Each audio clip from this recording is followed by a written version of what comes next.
Oh no, Live. there it is.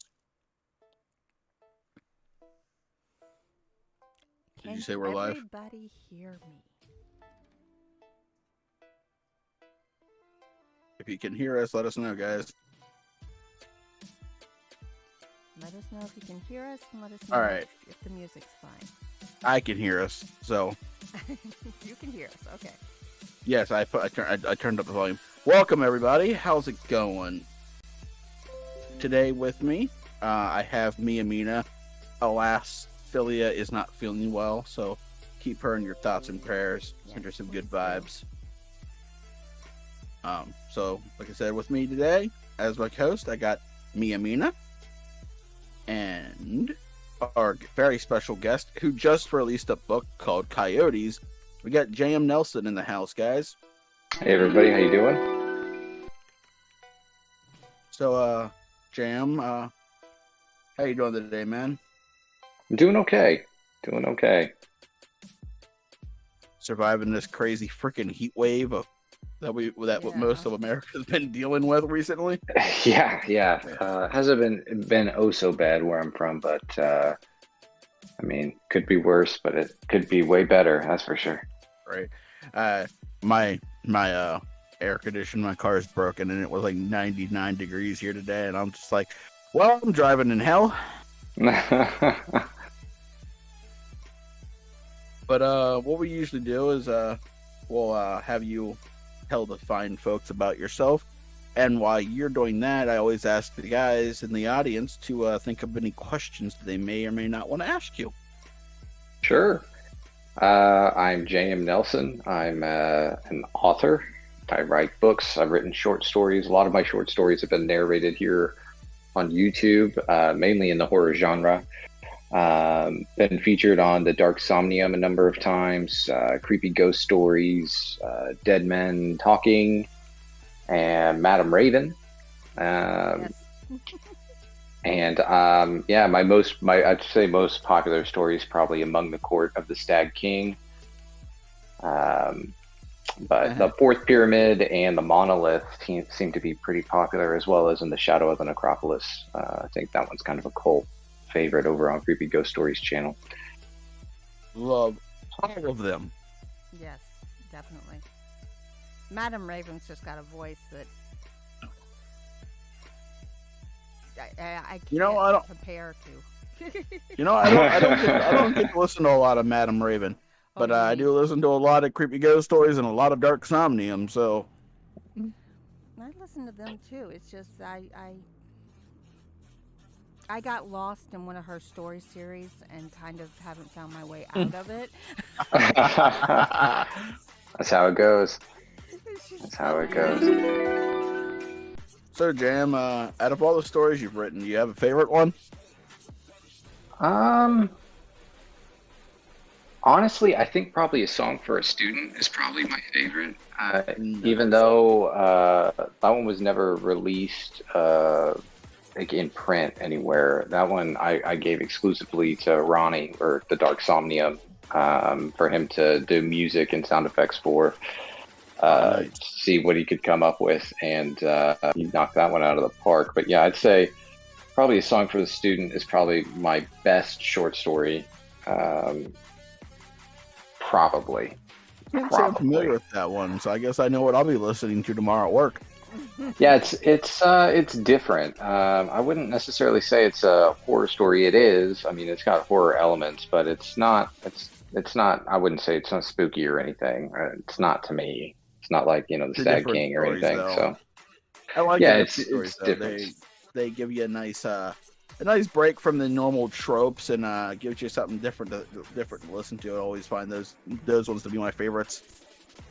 Yeah, it's kind of weird because you write so much and you're like I'll never be able to top whatever.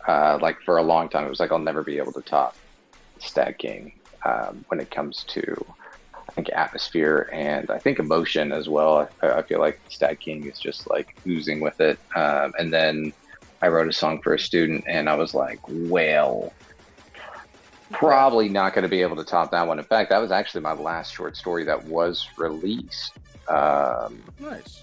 that was a couple years ago. So I mean, I've been hard at work on the novel. So Nice. sometime soon I'll have some more out. JM, do you know I narrate stories now?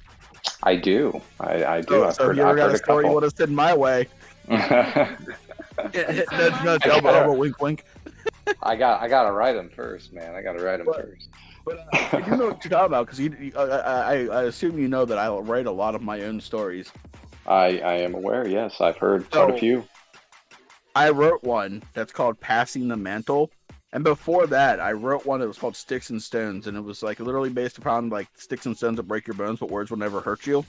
Sure. And I'm like, never gonna top that one. I wrote "Passing the Mantle," and I'm like, well, probably never gonna beat this one. You thought you weren't to be able to beat the choice, so I mean.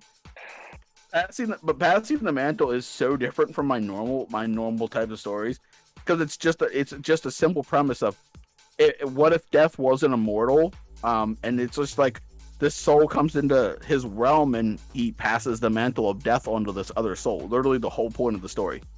It's sort of like it's the same type of plot as On a Pale Horse by Piers Anthony, but it's shorter and it's a little bit different.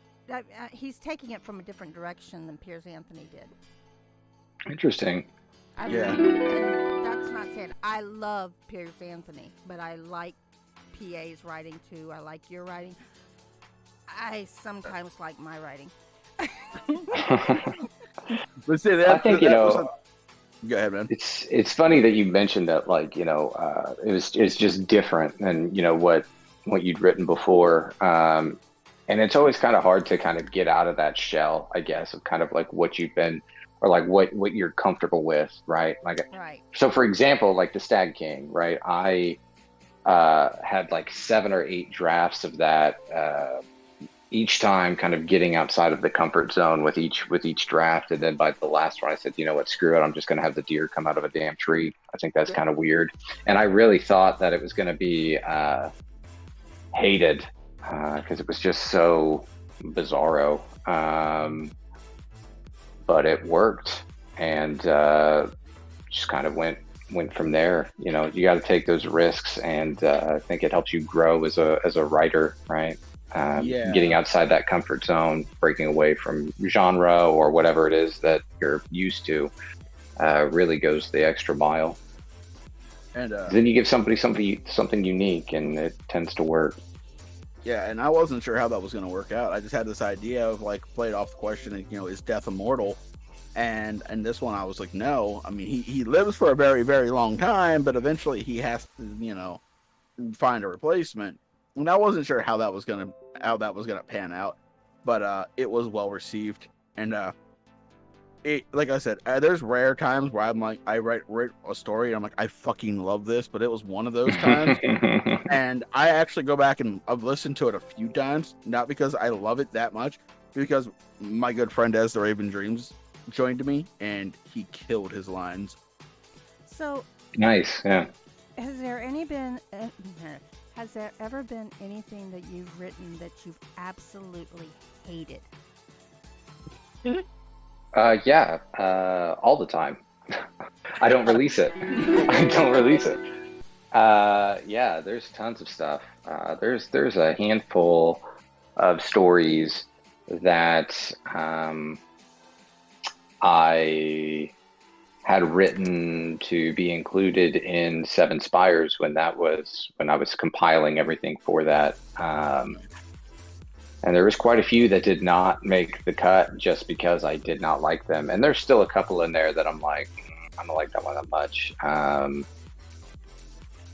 But they tend to still be favorites, right?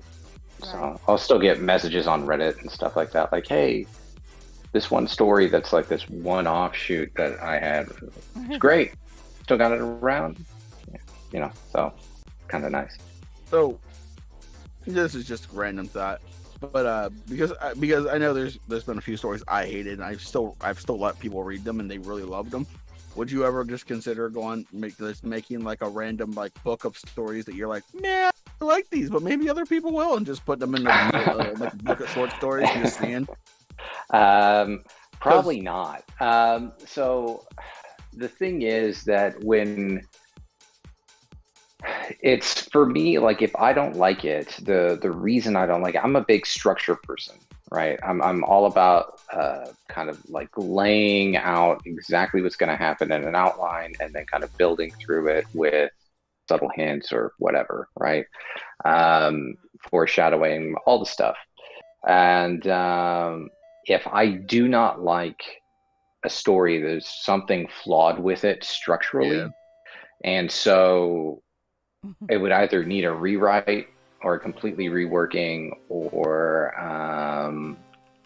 just to be scrapped. Honestly, like I've been having trouble with the novel, a novel or a novella that I've been sitting on for about 4 years now. Within the world of Seven Spires, basically like a longer version, so like kind of 1800s Gothic horror. Nice. And I just cannot get it to work. Just doesn't it. I'm getting there slowly but surely. But yeah, because it's either too much of the same, or there's something wrong with the structure, or something doesn't make sense logically, and it's like you just start beating your head against a wall, trying to figure it out. Mm-hmm. So real quick, Baker wanted to said hi to you. Also, she said J.M.Nelson, my favorite is the Stag King. Also, why is the harp playing? Kind of weird to hear. I don't know what she means by the harp.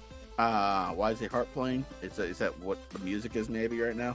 But I don't know. Is there music in the background? There may be. I told you I was hearing a sound that I couldn't. You guys weren't hearing. That may be it. Oh, interesting. Okay. So I'm trying to find out where it is.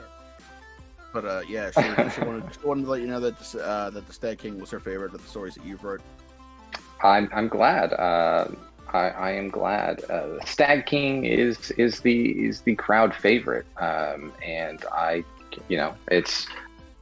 it's a solid story. And I love like fan art of the Stag King. I'll get some every once in a while, That's awesome. And that's always like really nice to see. Yeah, I've had some people do fan art of me since I've started narrating. It's always weird, but it's always like a great feeling. Yeah, it is. Yeah, it is a little weird, it is a little weird to kind of see that, like somebody, someone's interpretation. You know what I mean? Well, for me, it's more the fact that somebody took their time out of their day to like use something because like, right. And I'm not used to like attention, man. I'm used to kind of just being that background player where I just kind of chill out, and people are like, people know I'm there, but they don't really acknowledge me.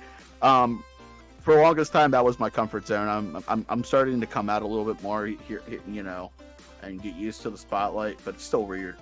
Yeah. Well, it is always a little strange. Yeah. But on that same line of stories that you didn't like, are there stories that you've started and you stopped, not because you didn't like it, but because you're like, you either lost interest in it, or you just kind of go, I don't know where I was going with this anymore? So here's like a little peek inside my process. My phone is filled with notes, just loads and loads of notes of like, I had a thought or an idea for a story or a novel or whatever, and I'll just kind of jot it down real quick, right? And or sometimes it's just a tagline. In other cases, it's if I get enough notes, I'll go and I'll sit down and I'll actually write an outline first. And if I like the outline or a character sheet or something like that, I'll take it to the next step and start putting it on the page. Like, so for example, for Coyote, my new book, my period piece, kind of a Western, kind of not, my period piece novel, that I had notes going all the way back to, I think, 2015, 2016 of this idea that I had. And I was having a conversation with a friend of mine, and he was basically like, "Yeah, you should totally write that down. You should totally write it. You should actually write it as a script." So I wrote an outline, and then I wrote it as a script, and then I edited the script for like a year, and I could not sell the script. So I was like, you know what, screw it, I'm just going to do it as a novel. And then I spent a couple of years writing it as a novel and adding things and changing some things, and kind of going through the slow process of smoothing it out, right? And making things sound pretty and getting inside the character heads and all that fun stuff. So there was like a little bit of added process, but to answer the question, yes, there are stuff that I put on the back burner or that I have abandoned, but I'll pull from those things later down the road, or I'll know early on within the process of whether or not it's worth pursuing. If there's some major structural problems, if there's some major logic problems or whatever, I know whether or not I can pursue it now, or if I need to put it on the back burner due to the outlining process. Okay. Nice.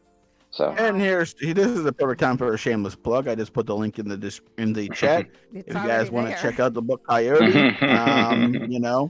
check it out, Put it because in like 5 minutes JM apart. JM's writing never disappoints, and I am excited to grab it.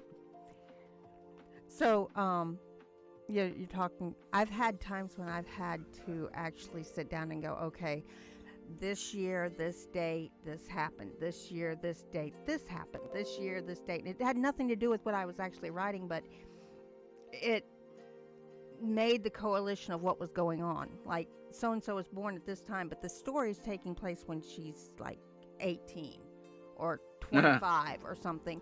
So I really don't need to know her birth year, but there are things that happened in between the two that I need to know where they are just in my head to write the story. Yeah. I mean, that just gives it realism. I mean, like when you really think about it, like a character, if it's well written, should be like a real person with real stuff that feels real, like real experiences, real things that happened in the past, and plotting those out, make all the difference. Which I do that as well. Not necessarily with birthdays, but it's like at age 6 in this year. Yeah. Age 6 in like 1984, this happened, and this will get mentioned at some time, and we'll have some parallel with what's happening now. You know what I mean? So like it adds stuff to that character and makes them all the more real, which is why I'm a huge advocate for plotting. Plot, if you want to write, plot it out. So along that line, have you, and we were talking somewhat about this before, have you had characters that you're writing that you're just like, I really hate this person, I want to kill them? Yeah, but I love writing characters like that. In fact, like the majority of characters that I tend to write tend to be kind of scumbags. Even like in some of the stuff in like Seven Spires, and some of the short stories, a lot of them are extremely flawed and terrible people. The best one that comes to mind is Shine for a Penny. The narrator in that one is an absolute scumbag, and I love it. He makes me laugh. Like when I read it, it's like, man, this guy is so irredeemable. I love it. But he's like so blind to what he's doing because he's just a shyster that he doesn't see that. And there's a couple of characters within Coyote that I love to hate them, but I love them at the same time because like they've got elements of me and elements of people I know or whatever, and it's there's some characters that I just absolutely hate, but I mean I love them at the same time. Yeah, that's another thing that you just brought up, is that there's pieces I don't think a lot of people realize this. We have pieces of our characters that come out of us when we're writing. Right. And Oh yeah, it may not be the whole character. It's just pieces of the character. I have two things to add to this conversation. Uh-oh. One, when we're talking about asshole characters, for my stories, none stands more prominent than the boss in Sticks and Stones. That guy was an epic level douchebag. And it was amazing. PA. And my second piece of information, I just bought the book. Oh, nice. PA. Thanks, man. I hope you enjoy it. What about the boyfriend in my New Year's story? Oh yeah. That guy. We still need to write a continuation so I can voice the character that kills him. That is how much I hated that character in her story. I told her she needs to write a part 2, just so I can voice the brother that murders this guy. Yeah, he did. But like seriously, like Mia can attest, there is no redeemable quality for that boss in Sticks and Stones. He literally fires a guy the same day he gets the information that his niece was hit by a drunk driver, and then he defends the client that hit his niece and got him off. And I'm just like, and this guy was just an epic level douchebag, and everybody's like, I hate this guy, and I'm like, I'm just sitting there patting myself on the back going, yeah, good. Well, yeah, if people hate a character, you know you got a good character. If you write it right and they're supposed to be hated, yeah. And that guy, it wasn't just the same day; it was within minutes of him finding out that his niece had died, and he told him, "Hey, we're going to be defending this guy who just killed this kid by drunk driving, so we're going to get him off because he's some governmental bigwig." He was like He was a government official's son. And so we're going to defend him. And he says, you can't do that. That's my niece that just got killed. And he's like, well, then you're fired. And it's like, what the? This guy was cold-blooded. Conflict of interest, man. Yeah, seriously. But and he defends it later on by saying that the higher-ups in the what do they call it? They're not lawyer corporations. Oh, the partners. The partners had come down and said, you have to do this. You will do this or you will lose your job. Like, but that's not really a defense for what he did. But yeah, you were talking about bad guys, and I'm like, that was like my piece de resistance so far for like just characters. I love a good villain. You know, I love writing a good villain. Villains tend to be my favorite characters. You know, like we were talking about Game of Thrones earlier, and Tywin Lannister is my favorite Game of Thrones character, right? And I love a good villain. Me too. In fact, I love like the villains that are like, you know, they're villains, but at the same time, you like their like motives align with yours. You're like, I don't want to like this guy, but at the same time, I like this guy. You're right. Yeah. So, I'm going to ask PA's question. How do you deal with writer's block?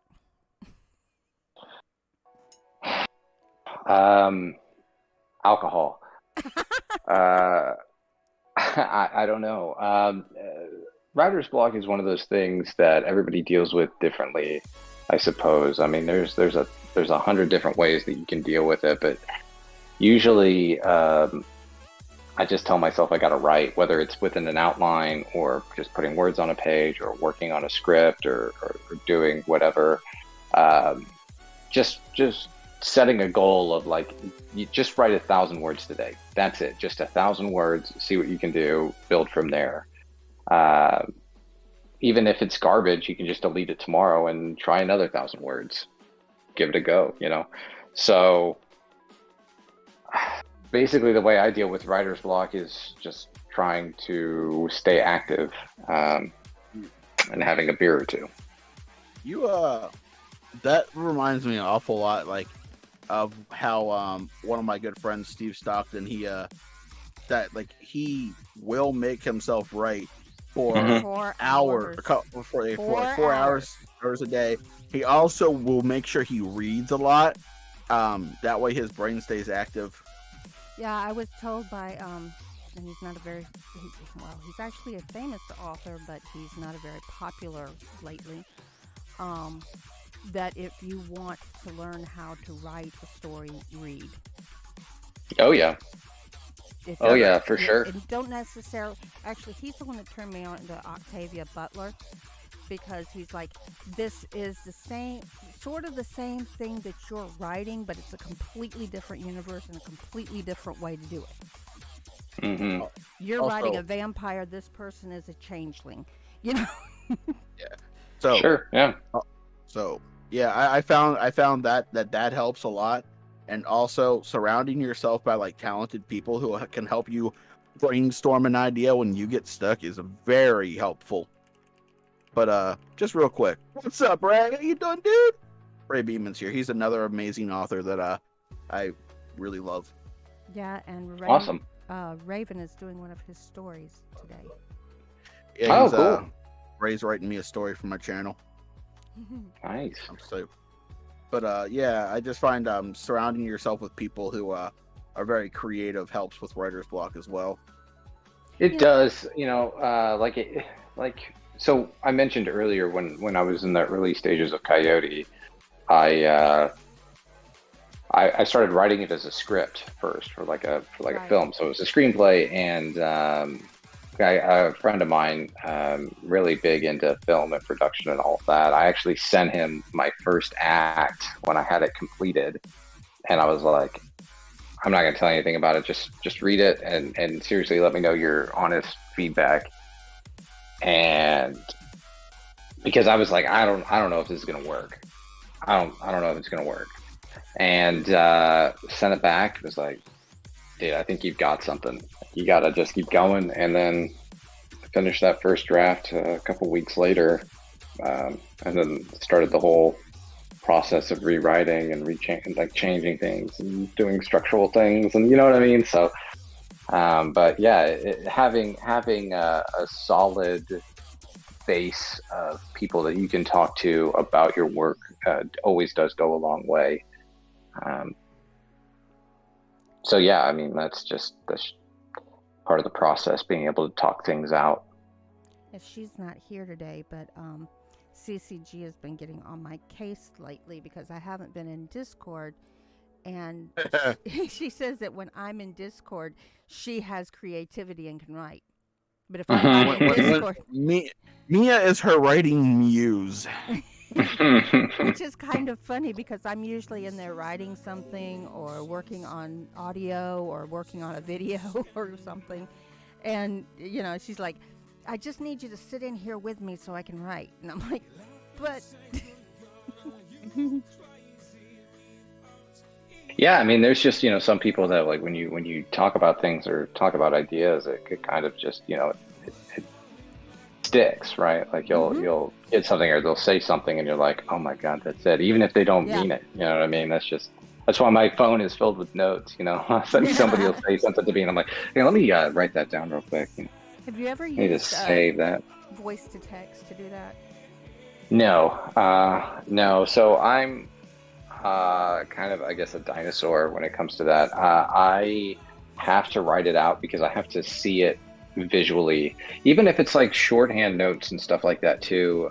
Like I'll leave words out and stuff like that if I'm in the flow and I need to get it down really really quickly. I'll leave out words and I'll be like, "Man walks bar" or something like that, right? And it's like I know, okay, here's what that is, but I'm more my more the more details of my notes are like feeling or like atmosphere or whatever, or it'll be like a line or something like that, like a line of dialogue. And it's like, this needs to happen and this is how the area around it needs to be set up. So my note-taking process is a little weird, and I feel like if I had to sit there and play it back or do text-to-speech or something like that, it's just not gonna be the same. I tried doing the text-to-speech, and there's something about typing it in or writing it down. There's something about that I just can't do it with the voice. It just doesn't translate the same. And Yeah, I'm with you on that. It's better to either write it down in pen and paper or type it into the computer or your phone or something. Because Yeah. Like I used to do pen and paper. Like that was my thing. I used to have a notebook around all the time, or I used to carry like a small one, and I would just kind of,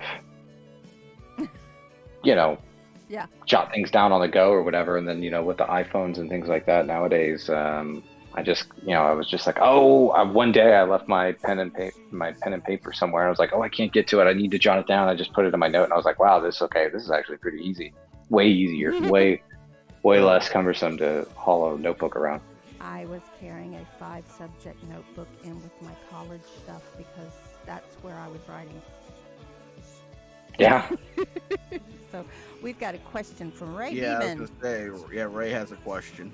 How many edits are too many edits? I find I have to stop myself. When is the completed story truly completed for you? I will say that I just listened to my video that is going to be coming out, and I'm going, ooh, I should have fixed that. Ooh, I should. No. This is going to go out. If I publish it, I will fix it in the published part of it. I mean, that's a really good question. I think when it comes to, I think it depends on what you're editing, right? So like line edits. Honestly, I'd say maybe do 5 line edits if you're just going in and like cleaning it up or something like that, right? I'm a big fan of making sure that you're like the line edit is done multiple times. But when it comes to like heavy editing, like structure, characters, shifting, all of that, I don't know if you will ever be 100% satisfied. I think that's just kind of a part of being a writer. I mean, honestly, once I have something in print, I tend to never open it back up again because one, I've read it so many damn times, and two, I've edited so many damn times, and I know for a fact there's going to be something in there that I'll probably want to change, or like, oh man, I could have added a line here, or I could have done something there. I can't remember the author that said that. There is an author that said that basically he never did like live readings or anything like that because he'd always find something that he hated and he didn't want to do it. But I don't know. For me, I spent for Coyote, right? I spent, I don't know, years editing and cleaning it up, shifting things around, doing whatever, just because there were so many different forms of the actual novel itself. So many things that I wanted to do differently or change from the script or add in from the script. But I guess go until you're comfortable.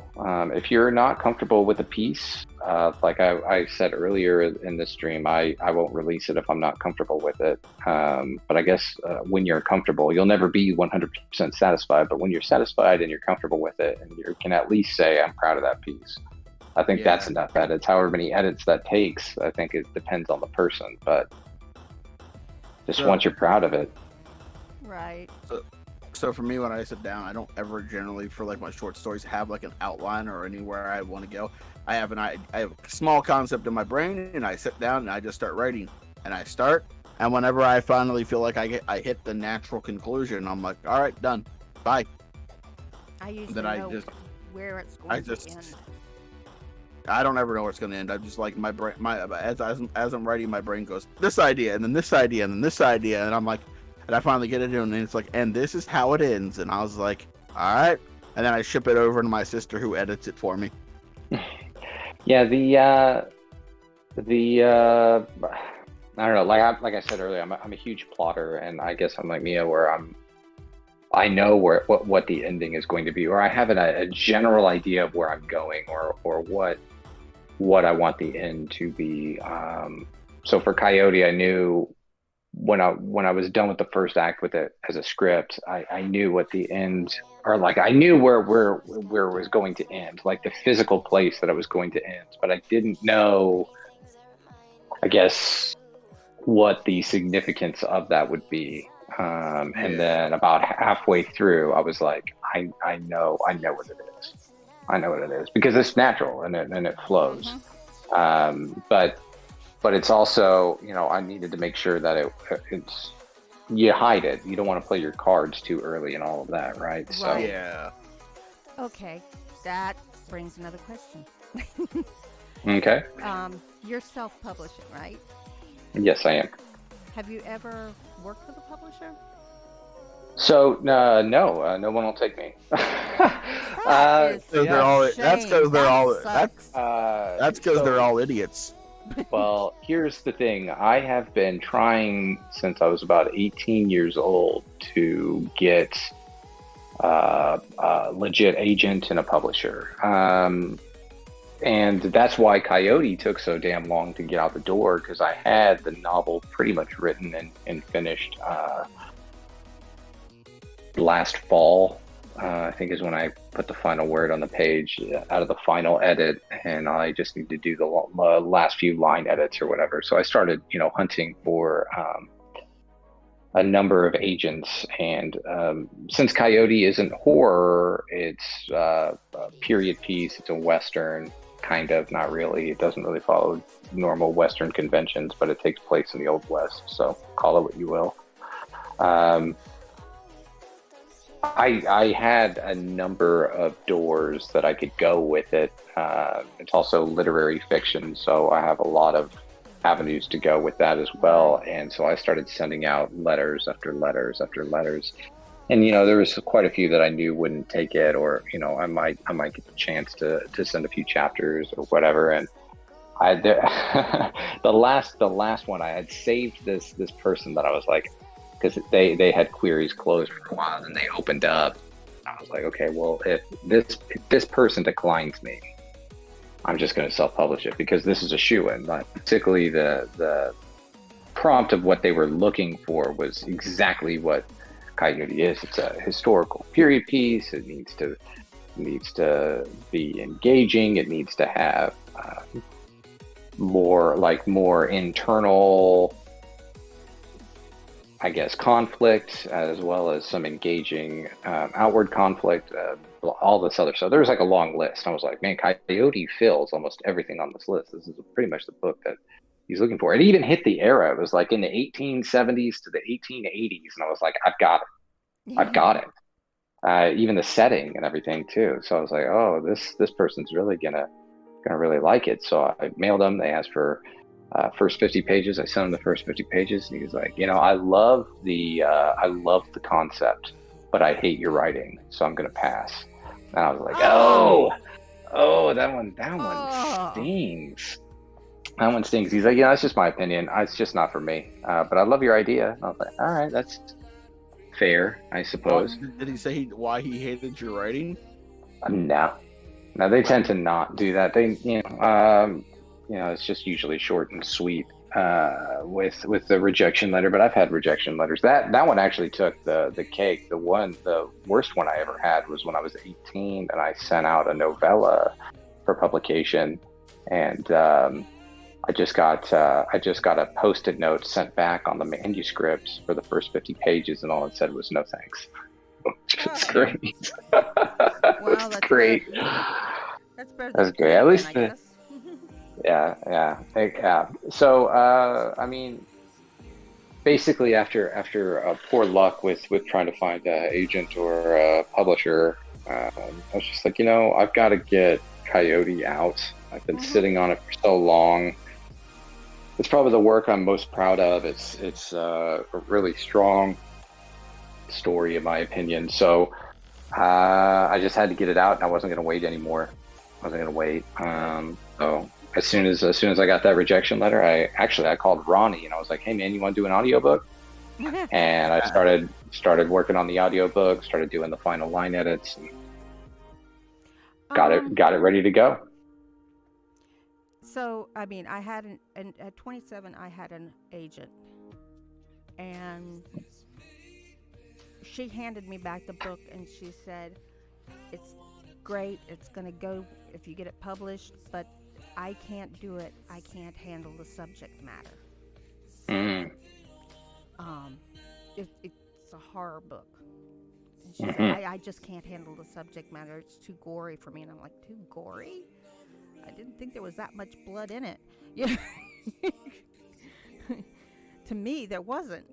But then again, I'm putting it up against what we know as horror, like Jason and Freddy and so Right, forth. yeah.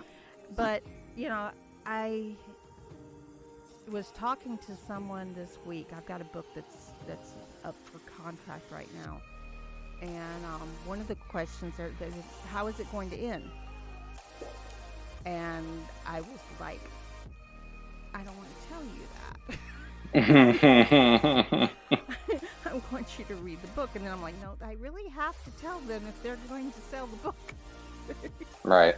And it's that confidentiality in your brain. You're going, you can't tell it, can't tell it, because you don't want to spoil anything for somebody reading it. But then if you're working with somebody with the book, it's like, how do you say that without saying it? Right, yeah. Yeah, I mean, the classic one-page synopsis problem, right? Yes. Tell me everything that happens in your book in one page or less. It's like, Oh, shit, really? Like one page? Okay, one well, page? let's condense down, go 400 through it. pages. How do you tell it Mhm. in one page? Right, exactly. Yeah, but There's a beginning, start, and end. There you go. I mean, there's beginning, middle, and end. There you go. That's what happens in my book. Yeah. Yeah. Ray, I'm Ray and hair raising. Hair raising's like, I hate your writing. At least that's the reason why they pass would be nice. Yeah, it would be, right? Yeah. It would be.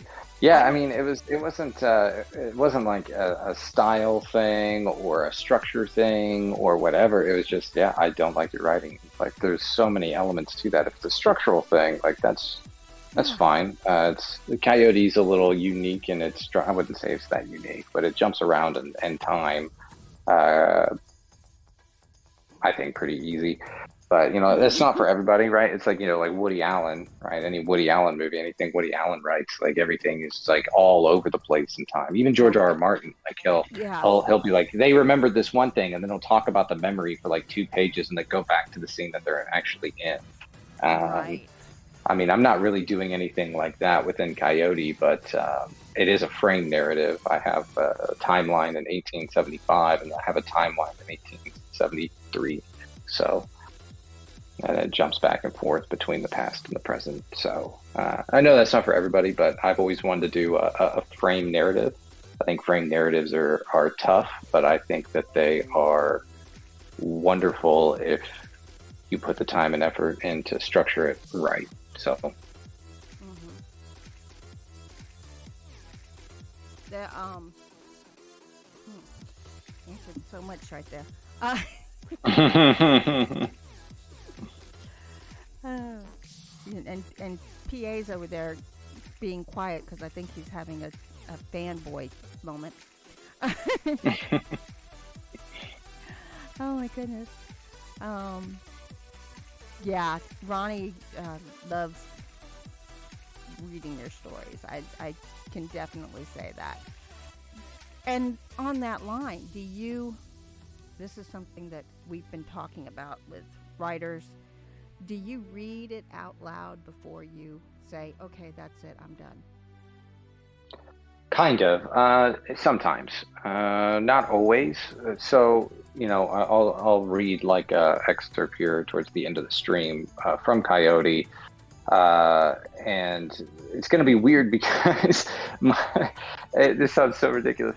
In my head, when my narrators have different voices than my voice in my head, and characters sound different, and I'm writing how they sound in my head.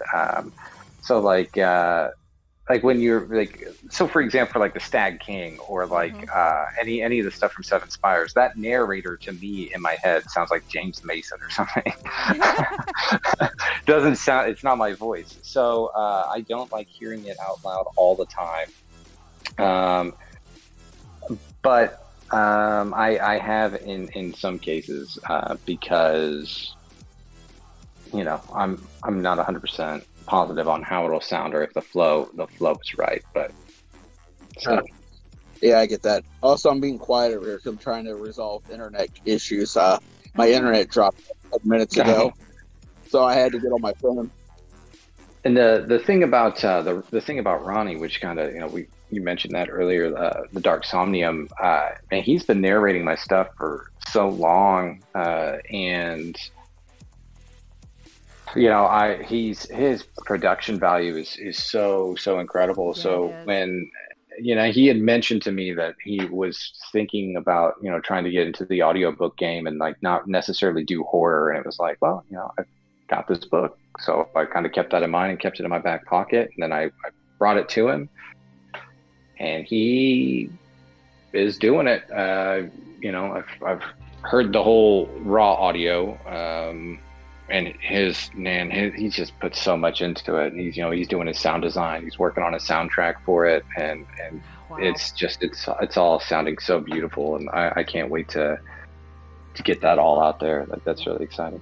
There goes something I was going to ask him to. Who's your favorite author? Jellybean wants to know. Cormac McCarthy, hands down, no questions asked. Cormac McCarthy. There's your answer, Jellybean. And happy And birthday. my favorite book is Blood Meridian by Cormac McCarthy. Okay. Wait, it's Jellybean's birthday? That's what she's just said. Oh, well, happy birthday. Happy birthday. Happy birthday to you. Happy birthday to you. Happy birthday, Jellybean. Happy birthday to you. Not the way I usually do it, but hey.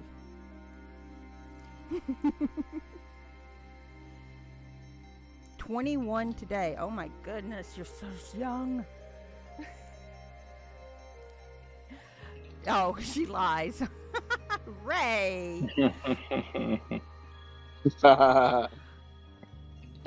Oh, I love the picture for your Twitter with your dog. I just adore that. Oh, picture. yeah. Yeah. It was pretty Sweet. cold that day, so he's wearing his little jacket, and I have my jacket on, so. What's his name? Just curious. Finley. His name is Finley. Finley. He looks like a Finley. He does. Yeah, he's a sweet dog. And happy birthday to Hair Raising Narrative. Wednesday. Oh, happy early birthday. So, how do you find time to do all your writing? I know that's probably not the only thing you have going in your life. Right. Yeah, I mean, I have a full-time job. I have things that I want to do aside from writing. I want to have fun as well. I mean, I have fun when I write, but sometimes, it feels like a chore. But setting time out of my day, the way I look at it is like, if I can set time out of my day to, go to work, do whatever, play video games, watch a movie, or work out, or whatever it is I got going on that day, I can make time to write as well. And so sometimes it's the first thing I do in the morning. Sometimes it's the last thing I do. Usually it's easier in the morning than it is at night, because at night it's like, man, I'm so exhausted. I'd rather do something else. But trying to just find time. There's been times that it's like I know I'm going to have a busy day at work, and I have a 1 hour lunch break, so I'll take my personal laptop and I'll go, and during my lunch break I'll have a snack and sit at the keyboard and write away instead. Nice. Yeah, what PA said earlier, Steve Stockton says he reads for 4 hours a day, he writes for 4 hours a day, and then the rest of the day he has to do everything else. That's not a bad way to go about it. It's writing is hard. I mean, it's easy because everyone can write, right? But it's hard in the aspect that to sit down and take something that you have envisioned in your mind and essentially paint it into words on a page is so exhausting, and it's so tiresome. It is. So. It is. Hair Raising Narrative says Nelson sounds passionate about his writing, which you have to respect. and That's very kind. that actually comes through in your writing as well. I don't know. Oh, thank you. Question: have you ever been writing a character and their actions and motivations surprise you? Kind of yes and no. So yes, it's a yes and no, because I try to make sure that my characters and their motivations and all of that is fleshed out early on in the process.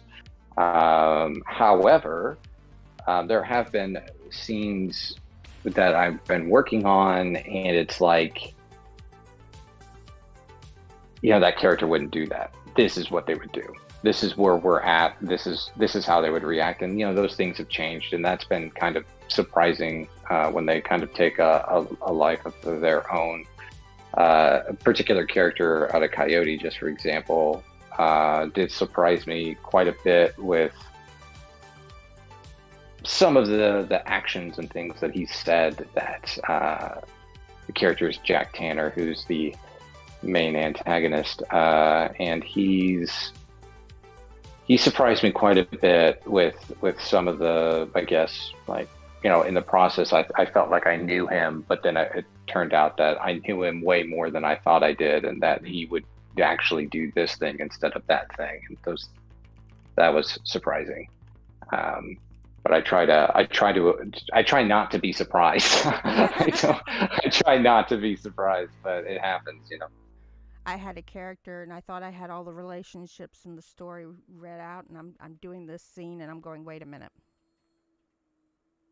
He just said that, which leads to that, which means he is, oh shit, he's her father.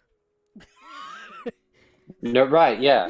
Yeah, It's right, yeah, stuff like that. Like you kind of surprise yourself, or these characters kind of surprise you with certain lines and things like that, or how they act in a certain situation, whether they're like indifferent or whatever. I mean, I have plenty of examples out of Coyote that I could give, but I don't want to give any spoilers. Like the number one thing you don't want to do when you're trying to sell a book is tell everybody what happens in the book. No spoilers, no spoilers. But so yeah, I mean, there's quite a happens. few, especially in the later half, that I was like, that's Jack Tanner. That's the guy. That's who he is. But yeah, spoiler alert. In Coyote, things happen. Yeah, some things happen. Some stuff, some stuffy things even happen. You don't know. There were characters, and they look like this, and then that happened, and this happened, and they ended up over here.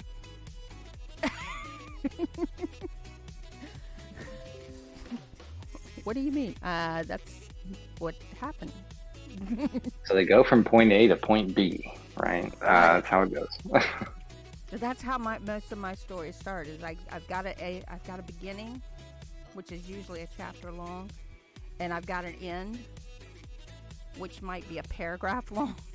And then it's like, okay, we got to fill in the middle here. So I'm only as old as I feel when I go up the stairs and start breathing heavy. I feel old. I can feel that. But you know what? I didn't say I resemble that comment. I didn't say how old you feel. I said how old you see yourself in your mind. So if you still see yourself as 21, you're still 21. I resemble that comment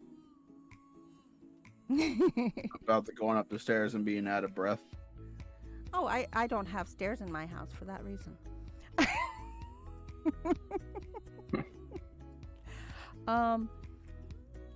So Coyote just recently came out, and we've been pushing the pinned comment actually has the Coyote link there.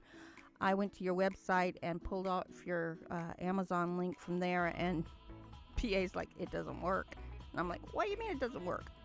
Yeah, the Amazon link on your website, she pulled it. Whenever I clicked on it, it said, "Sorry, this it doesn't exist." And I'm like, "What?" On the actual website? Yeah. Yeah. Oh, well, that's good to know. I'll need to update it. So probably what happened is Coyote came out on June 8th, and I updated the website on June 8th, and Amazon does this weird thing where it basically creates two different pages, one for your ebook and then one for your paperback, and then it merges them together, and then that's, They do weird stuff over there. Yeah, so it must have merged, and I didn't catch it. So thank you for that information. I will have that updated ASAP. Yeah, I had a link to Timothy Duran's Amazon page, and we were talking with him, and I put it out, and it did work. And I'm like, Timmy, this is the right page for you. And he says, yeah. And I'm like, can you go check it? Because I can't get to it. Another question from Ray. What do you prefer writing? A heroic protagonist or a love-to-hate antagonist? Love-to-hate antagonist. From our love-to-hate antagonist every time. No questions asked. I love a good villain. Favorite characters tend to be villains, as I said earlier. I just love the hell out of them. There's something about antagonists that, if they're done well, their reasoning makes sense, right? Not like your usual Bond villain, right? It's like, I'm going to destroy the world, and you're like, okay, cool. Why? Over the world. Right, but having a legitimate protagonist, like a very human-esque protagonist or antagonist, I'm sorry, is always more interesting to write, because you get to play with the morality, and the morality of that character is drastically different from your supposed more likable hero character, right? Who probably has more of a straight and narrow or a gray area of a moral compass, where you're looking at somebody where, you get to really kind of dive into, I guess, morality on the human plane, because everyone kind of sees things differently, right? So you get to, I think it's just more fun to kind of dive into that and the philosophy of those characters and what makes them tick, or why they would believe this or whatever, right? So I find that far more interesting.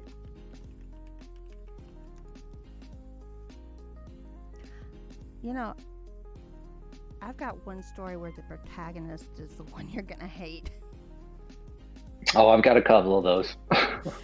I love a good anti-hero too. I mean, that same morality thing applies to anti-heroes. Like I love a good anti-hero. But it drives me crazy when you got a character that whines and whines and whines. And I haven't seen this in your writing, but I've seen it in another story that I'm reading right now, and I'm like, okay, you keep whining about this, but you don't bring up this, and this, which would prove that they're lying. And right, yeah, I mean, you don't bring it up, and you keep crying about they don't believe you, but here's your proof, and you're just ignoring that you have this proof. And it's just, she's framed for murder, and she's like, I didn't do it. But she ends up giving the one piece of evidence that would prove that she didn't to the one person that's going to destroy it. Yeah. So nobody likes a whiny character. I don't, I don't think people like whiners in reality, right? So, it's just. Why make the so having a whiny antagonist. Yeah, right.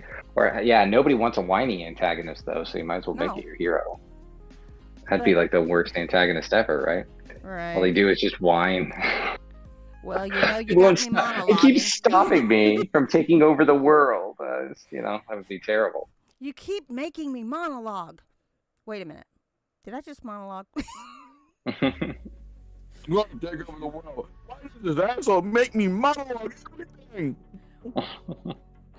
I love that when they do that, and actually more recent movies have picked up on that, where You got me that line from The Incredibles. You got me monologuing. You's clever. Yeah. So, Ray, who's in the chat, one of the things he did in the one story that I read of his, is he wrote a character that was self-aware. Like, he was talking about how he's staring down into this dark abyss of a room, and he should be running. He's like, I should be running, but I'm just sitting here staring down into this room, and I'm like, I fucking love that. Like, self-aware characters are the best thing ever. Yeah. I mean, I mean, it addresses the. It's kind of like breaking the fourth wall in a way, right? Where you're like, that always like kind of bothers me when it comes to, I guess, horror in general as a genre, right? Where people are like, I would have never gone into the basement in the dark or whatever, or like, why don't they ever turn the lights on, or what? You know what I mean? Like these kind of ridiculous sort of complaints that have kind of just become like a staple of like why horror sucks or why horror is cliche or whatever, right? Okay, let's split up.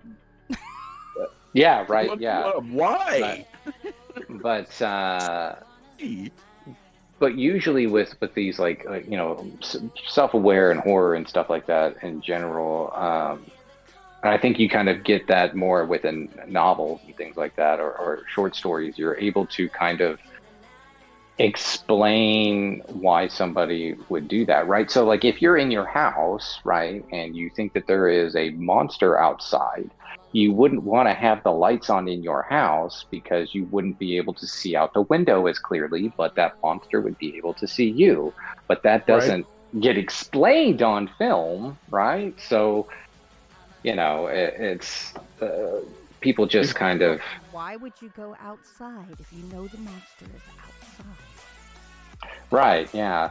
But I mean, like, there's been times in life, you hear a noise outside and you're like, what is that? Because, like, monsters aren't real, but, you go out there and then you're, like, standing out there and you're like, man, this is one of those moments, isn't it?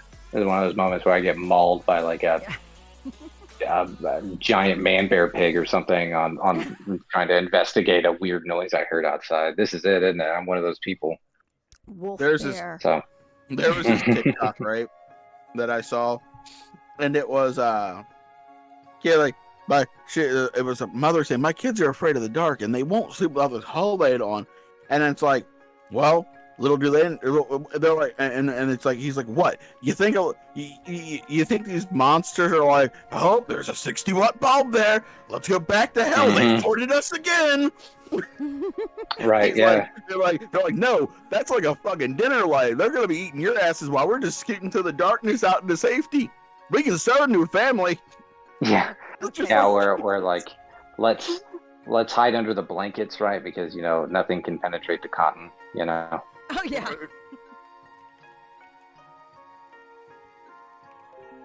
So yeah, I mean, there's just like tons of stuff that I feel like self-aware writing and stuff like that, especially within genres, is rather a good way to go about it. Like, why are you not running? You should be running. And it's like, well, another piece of good advice. Why would I? Yeah. Another piece of good advice that I got very early on was name characters. If that character is going to be in the book or the story, give them a name. Right. They aren't the waiter. They are Amanda. Sure.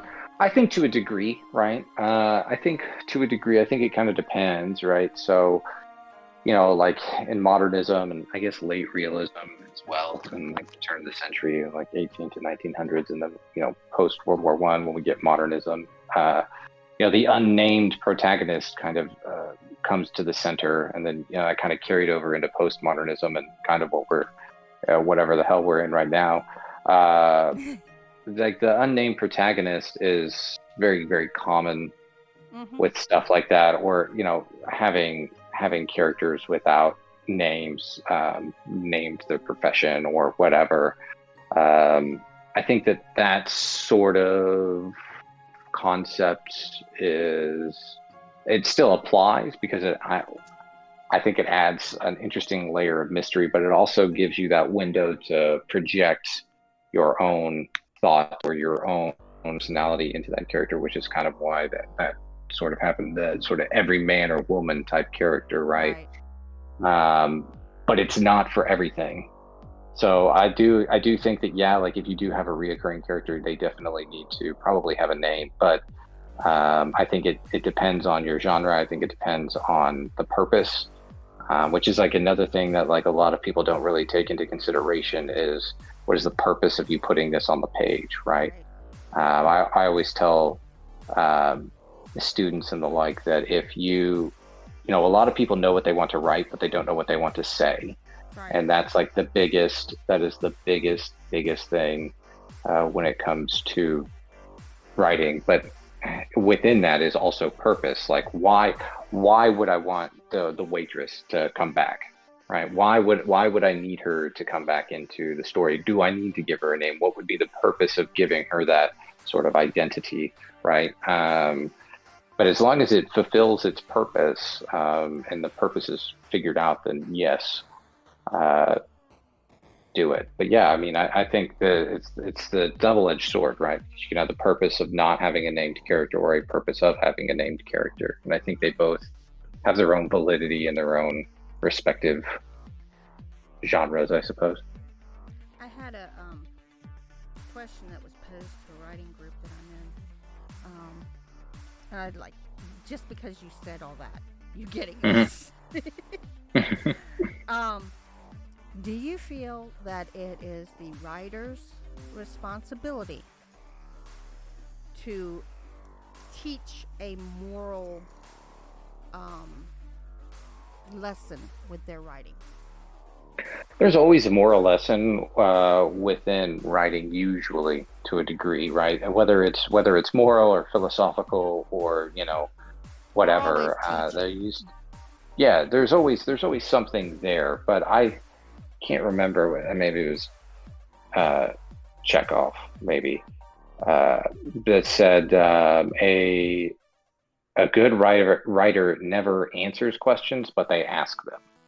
So posing moral questions or moral dilemmas or whatever is the job of the writer, but it's up to the reader to make their own conclusion and think introspectively about it, right? At the end of the day, if your book is like, hey, this is bad, then it can come off preachy, and that might not be the best thing on the planet. But if you pose a moral dilemma or something that the character struggles with, but you never give the answer of whether it's right or wrong, the reader will figure out their own conclusion and how they feel about it, which is, I think, what our job is to pose the question and the reader to figure that out for themselves.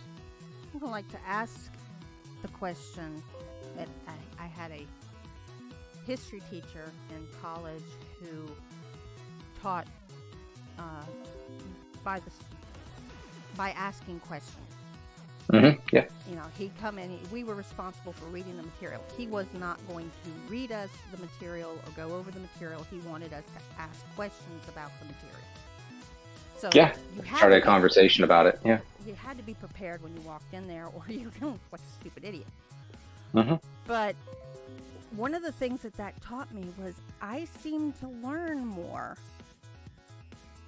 We weren't just learning dates and times and when people did things. We were learning reasons that maybe this could happen again, or maybe this is why this happened, or what if, say, Hitler had gotten into the artist school he wanted to get into that he didn't get into, that led it to World War II. Sure. Yeah. I mean, it's called the Socratic method. I used to have a Brit Lit teacher that would do that all the time. And it really just kind of gets the gears turning, because a lot of people don't really ask questions when they're kind of posed with information about something, or like, you read something and like this happens. And I think that also goes for writing too, that, like we were talking about Game of Thrones earlier, and let's say Tyrion does something in Game of Thrones. George R. R. Martin has to ask himself why that character would do that, Mm-hmm. and the reader has to ask themselves why that character would do that, and you come to your own conclusion just by asking those questions, or you're trying to figure out things that's going on, and you tend to think about it deeper just by asking questions. So it's sort of interesting to kind of go that route, just ask questions about anything, really. You can watch a commercial and be like, why are they showing me this? Why would they show me this? Why is there a box of Kleenex sitting there? Exactly, right. Yeah, and I mean, it goes into active viewing and passive viewing, right? When it comes to film and stuff, like, why would they choose to show me a car wheel here? Right. 'Cause that was a deliberate choice. Why would they do that?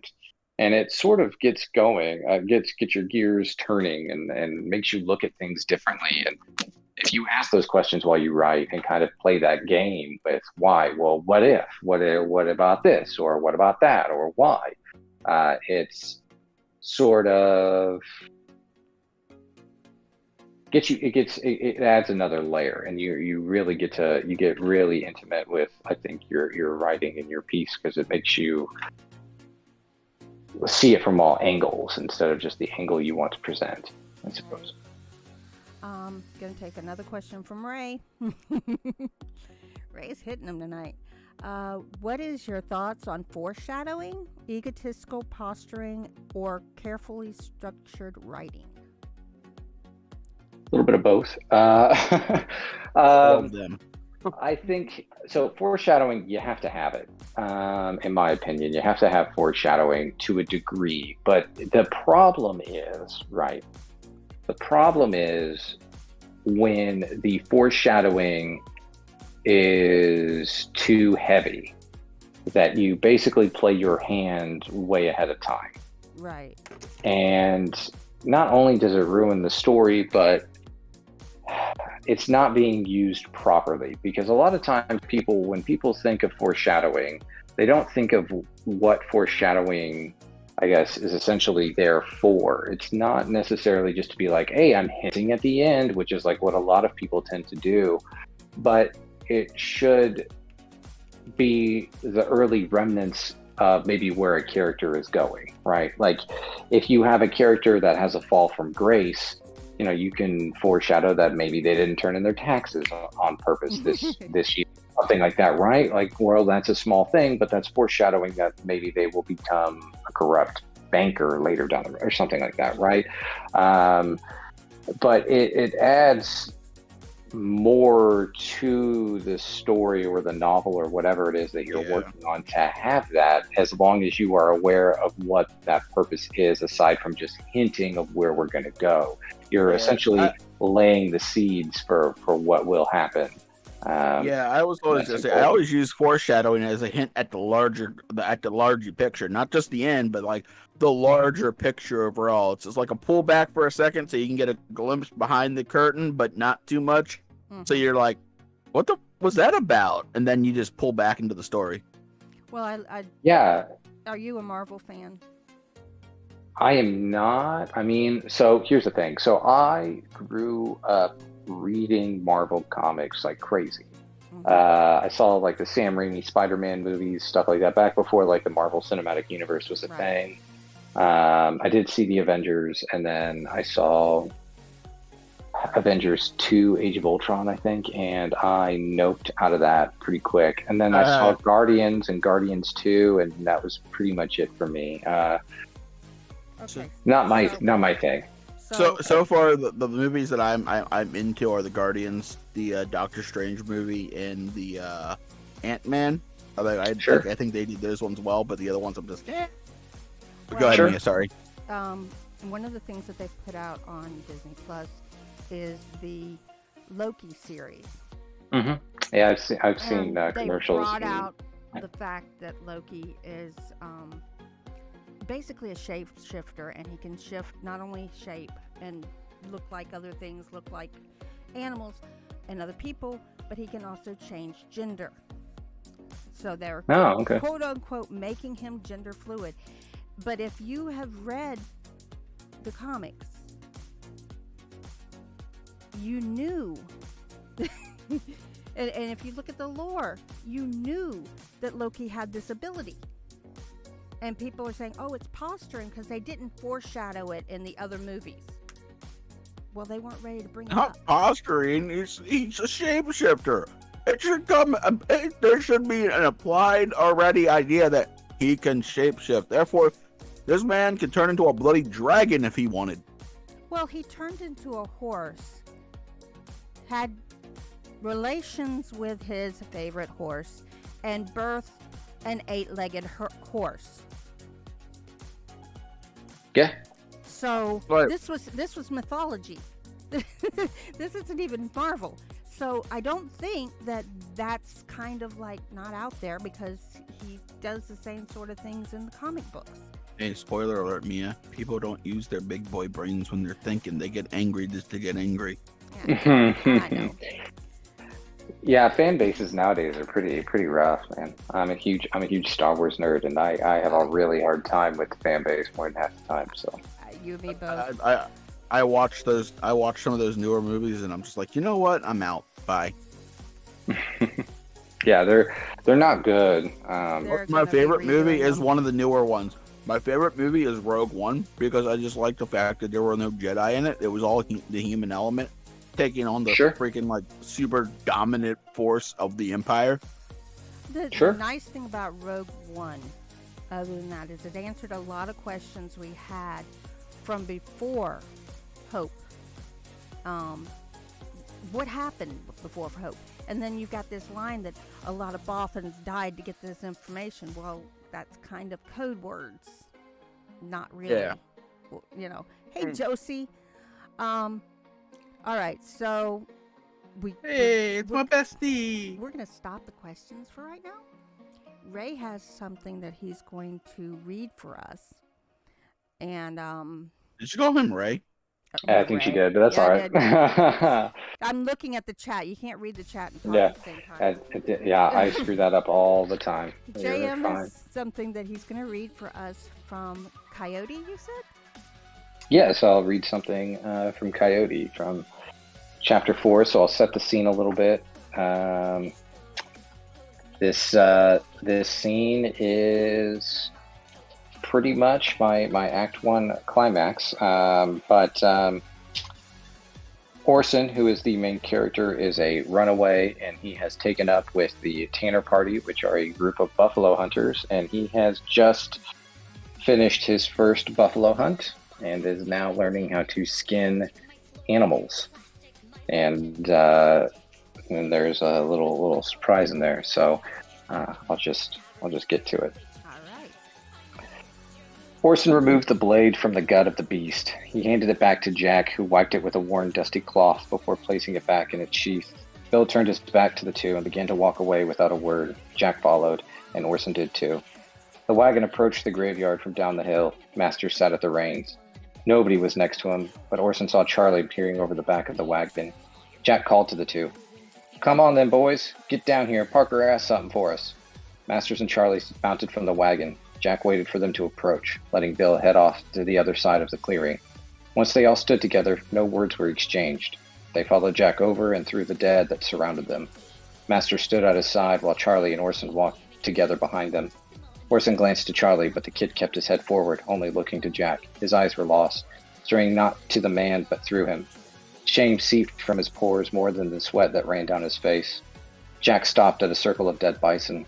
Bill stood with Parker. The scrawny long body of Nathaniel Parker hunched over slightly. His arms were crossed, holding onto a small calf that wiggled wildly, trying to escape. The brightly colored calf opened its mouth, wide enough for a yawn, but then let out a small cry of fearful anguish.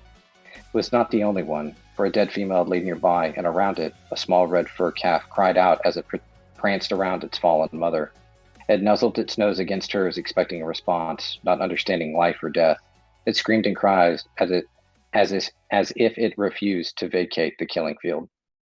Parker smiled to Jack, speaking over the screaming calf that he carried. "Looky what I got." Jack returned the smile. He gave a couple of shallow nods as he gave a glance to Bill, who too smiled back. Masters chimed in. I'll get the spokes. Timothy turned quickly, rushing back to the wagon off on the edge of the hill. Orson turned to watch him for a second, but the screams and cries of the calves kept his attention more so. Charlie looked nowhere else but at Parker.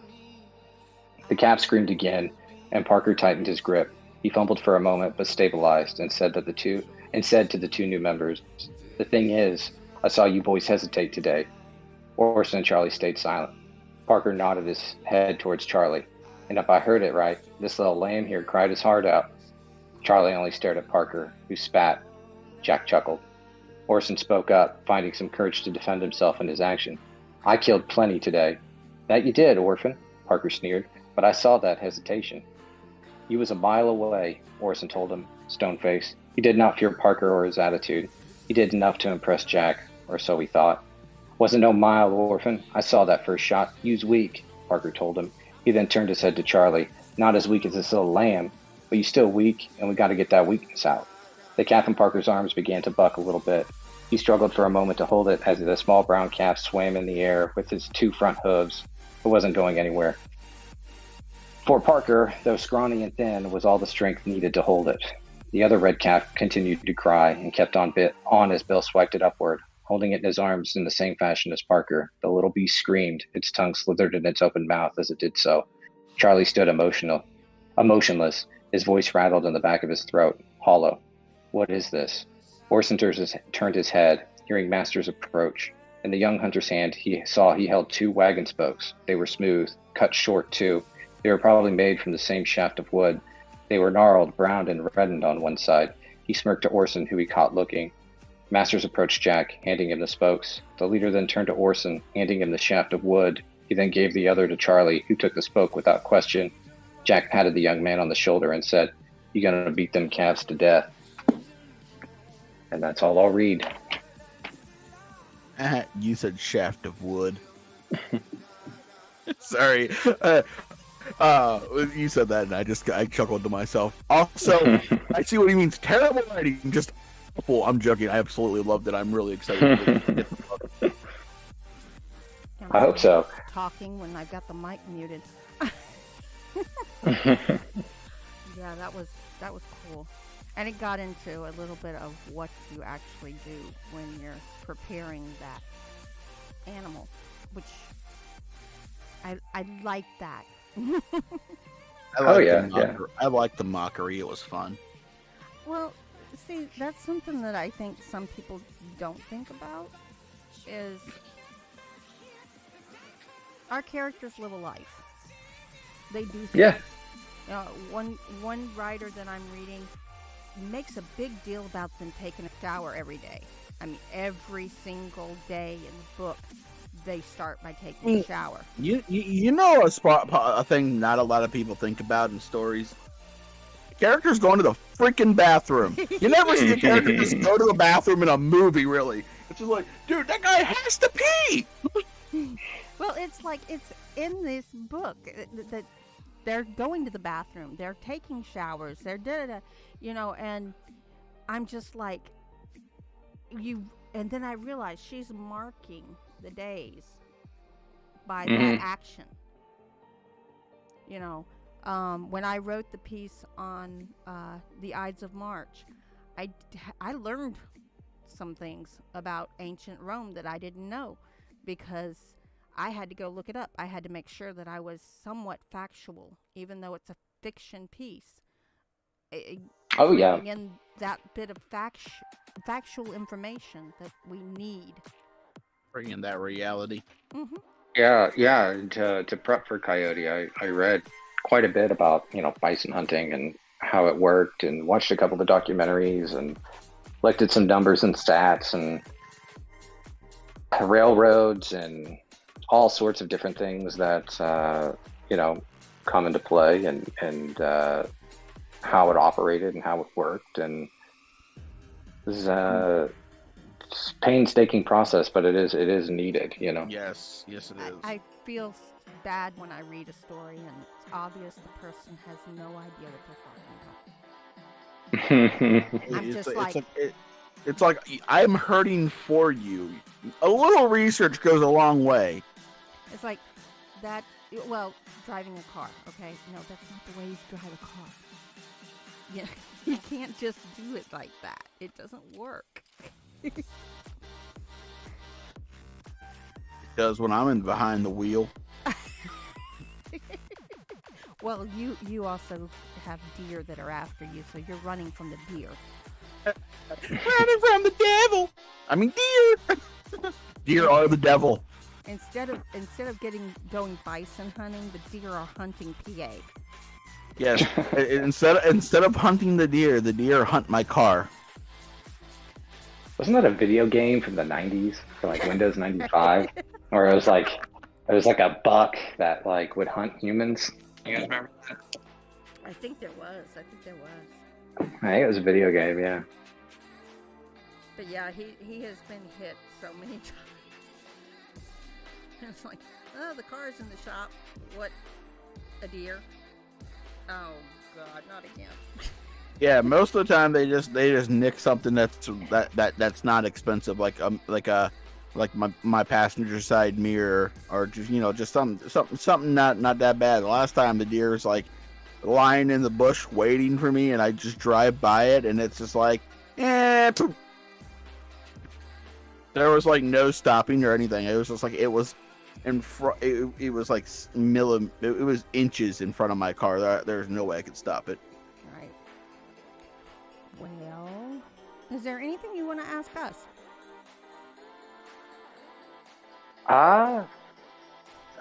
You guys put me on the spot with that. No, I don't have anything. Yeah, just put me on the spot with that.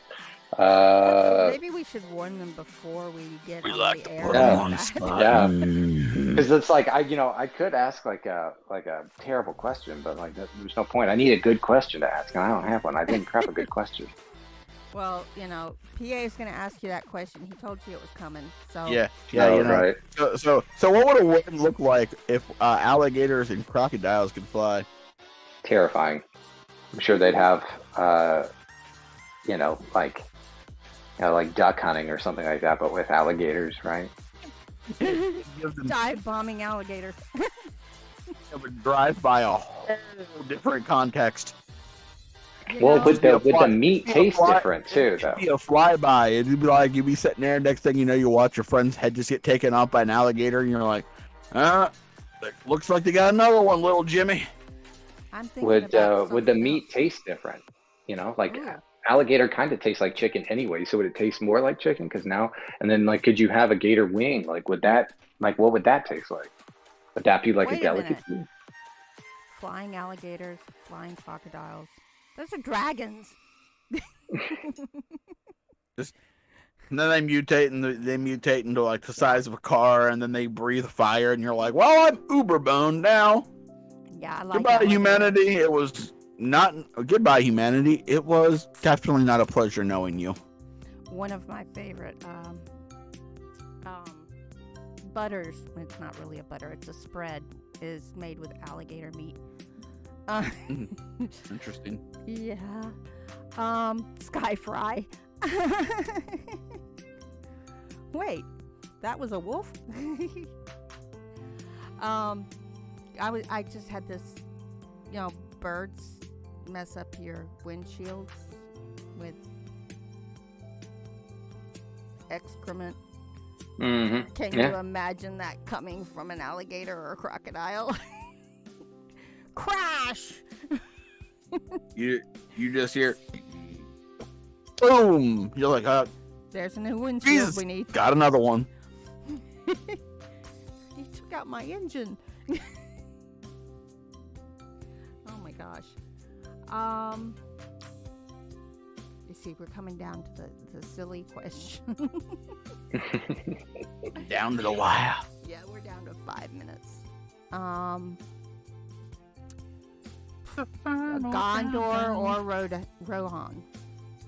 Gondor every time. Gondor every single time. I'm a Rohan boy. I like the horse lords. The horse lords are cool. I do like, I like that Tolkien really added a lot. Like, I really like Anglo-Saxon culture and stuff like that. So like, I think that him kind of building or making the Rohirrim very Anglo-Saxon in their culture is pretty rad. You just gave them horses because they didn't have horses. Right.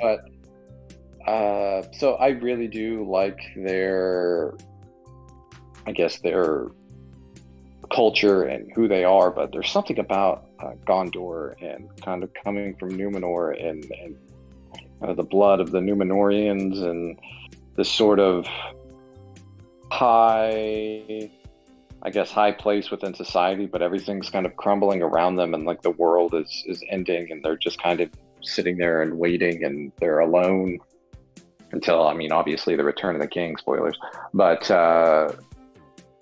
yeah, there was always something about Gondor that like I just absolutely adored, and like Faramir and the Rangers of Ithilien, and they're just so rad, and Boromir, love Boromir as well. Yeah, I love Boromir. The books are more than 40 years old. It's not a spoiler anymore, guys. If you haven't read the books by now, well, are you really gonna read them? It depends on the age, because I mean, I know people who have not read them but are young enough that they really have. They weren't born when the movies were made, so you know. Listen, if you're old enough, you're old enough to be on this stream, you're old enough to have already read Lord of the Rings. This is true. Well, my god, like I told you, my godmother gave me The Hobbit at 10 years old. So in fact, I have it saved on my watch later list. I found a reading of The Hobbit on YouTube, read by Andy Serkis. Oh, great! Yeah, that'd be nice. Wow. What is your favorite card game? Cards Against Humanity. Ooh. With you. I do like a good game of poker, a good game of 5-card. Texas Hold'em's fun.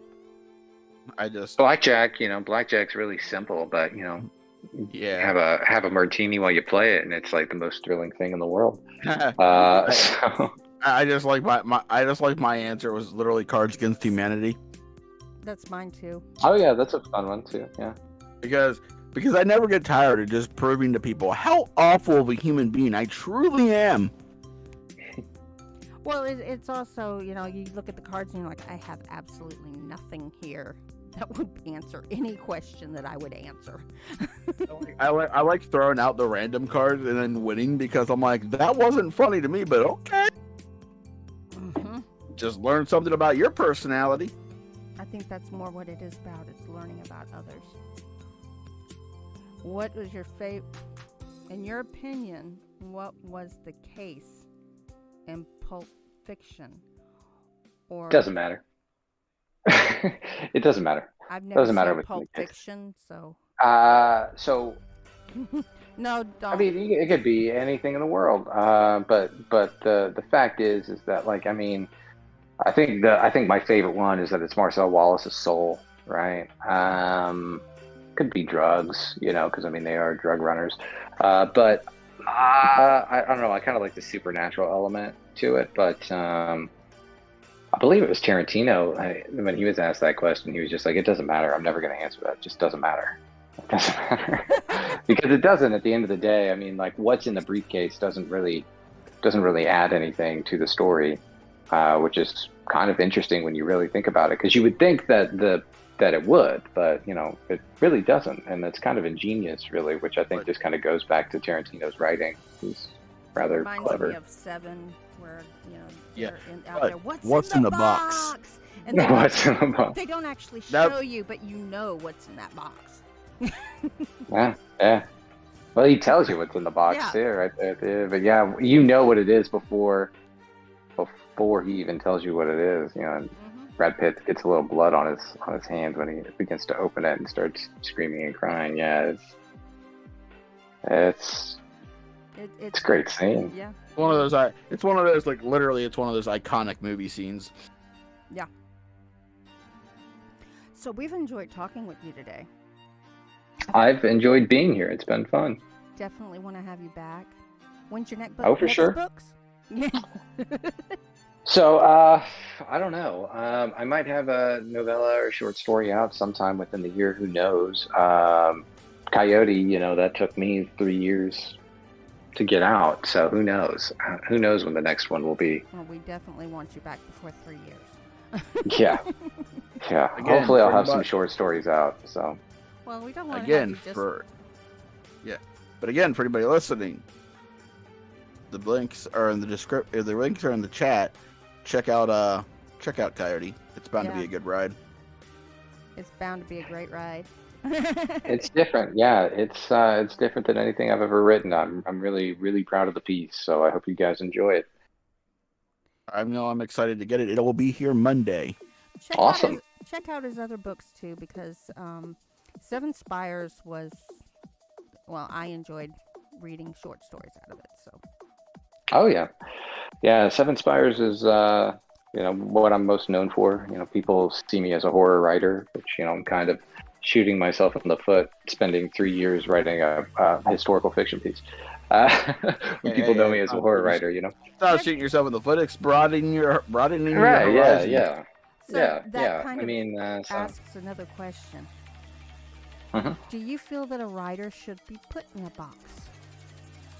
No, definitely not. But I think this just kind of, it happens. It happens with writers. It happens with actors. It happens with musicians. All the time. You kind of get known for something, and that's what you stick to. That's what people expect out of you. That's the product that they're paying for. And so, while I understand that, I do think that it is important that people kind of do other things, right? So for example, Stephen King, right? Wrote The Green Mile. Mm-hmm. And it still has some elements of the things that he, is known for, like, John Coffey shines. He shines just like, Danny does in The Shining, if not better, right? But he, puts it in a different element, in a different world, and I guess it's all technically the same universe, but it works, and it's different, and it's unique, and it's a beautiful piece by Stephen King. Cormac McCarthy, my favorite author, was writing Gothic fiction about the Appalachian Mountains and that culture, and then started writing about Texas when he was living in Texas, and it's like a totally different feel and world and environment, what he's choosing to write about, and that, he wouldn't have done that if he had been put into a box, right? Like, oh well, people are expecting Appalachian Mountain Gothic, and you're over here writing dark westerns. That's not what people know you for. You know what I mean? Yeah. Honestly, I find whenever you write something that's not in your general repertoire of stuff, right, it generally turns, like, more often than not, it turns out to be one of your better pieces. So, Well, and PA can attest to this. My writing jumps all over the place. I could be writing a horror fiction one day and writing a fantasy love story the next. But I liked what you said about writing, 1,500 words a day. Going back to doing Namino, that was, 1,500 words a day for a month will get you 50,000 words. Right. Yeah. So, and that's a short novel right there. Even if you haven't Oh, finished yeah. the story, that's the, Oh yeah. So, that's something that I'm trying to get into. I've been doing really bad at it for the last 3 days. But yeah, it's just a question. Is that I hate being put in a box. I was put in a box. You're an engineer. yeah, I am an engineer, but I'm also a writer and a horror narrator and a mother and a grandmother. And do you really want to go with this box you're putting me in? but Right. Yeah. I mean, for a while I was boxing myself in, and I mean, I'm gonna still do it because I just like to kill everyone. But I was boxing myself in. It's just like, if I leave someone alive, there's a sequel. I just don't like leaving people alive. I'm a very non-loose end kind of guy. And let's be honest, I have a problem where like two teenagers can take on an undead super force and manage to find a way above all odds to survive. You ain't gonna survive, Jason. Jason's gonna gank your ass. Right? True. That's And true. still the best death in that whole series is Kevin Bacon. That was the that through the was bed. not Friday the 13th. Oh wait, was that? It was First Friday the movie. 13th, Part 1. Yeah. That- He's laying in bed after he has sex with the other camp counselor. She leaves, and then he gets stabbed through the in the throat from under the bed. Under It scared the the shit out of me when I was a kid. Yeah. Yeah, it And, scared the shit out of me when I was a kid. and the thing is at the time he was a nobody. Yeah, what's It is true, yeah. On Nightmare on Elm Street? No, it was Johnny Depp. That was Johnny That was Depp. Johnny Depp. Oh yeah. Okay. Yeah. Johnny Depp Yeah. was sucked into the waterbed and then spit out on the ceiling. Yeah, that was rad. That was Which a I that was a really very liked memorable because death. At the time, I hated Johnny Depp.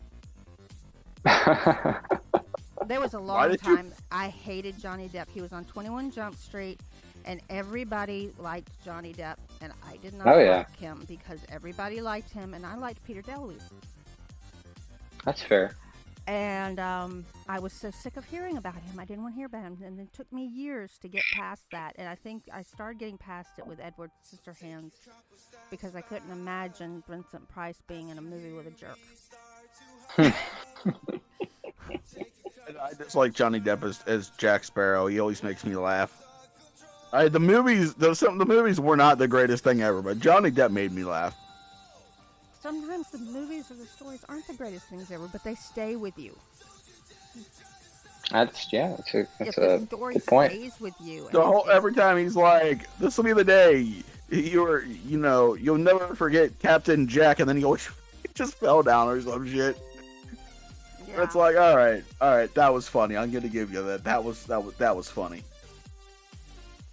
All right, so we're gonna wrap it up here. Did you think of any questions for us? No, I have not. I got wrapped up in those conversations we were having now. That's Yeah. fine. That's what we Yeah. try. That's what we try to be. Is just a conversation. Like we're sitting down, we're drinking our favorite drinks, and we're talking. Yeah. No, I mean it's been great. I love these chats with you guys. They're awesome. All right, so definitely want to have you back. I'll definitely be back.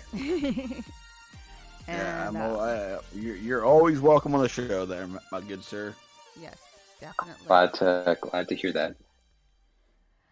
And thank you everybody who came and joined us. We appreciate you. Make sure you like the stream. If somebody missed the stream and you think that they would really enjoy it, send it to them. Just Send quick it to thank Ronnie. you to just a quick thank you to both Ray and Jellybean for joining us. I know it's super late for them right now. Not only that, they're moving. They've got boxes all around them. And it's her birthday. Yeah. So again, happy birthday, Jellybean. We love you. And do you want to say it or? We don't have this mapped down to who says it whenever. But I like Saw. It's stupid, but I like it. Okay, PA request. Can you say I like to play a game? And okay. I'd like to play a game. I'm sorry.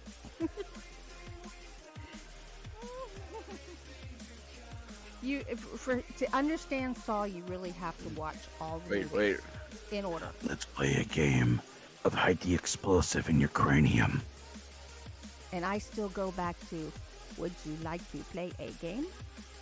How about global thermonuclear war? War games, guys. It's old, I know. I still hear the voice of the computer in my head. So, once you join the collective, you can never leave Nevermore. And we will be back next week. Nevermore. And we're going to have a collection of ravens coming up, I believe. Yes, we have Madam Raven and Curious Raven coming up.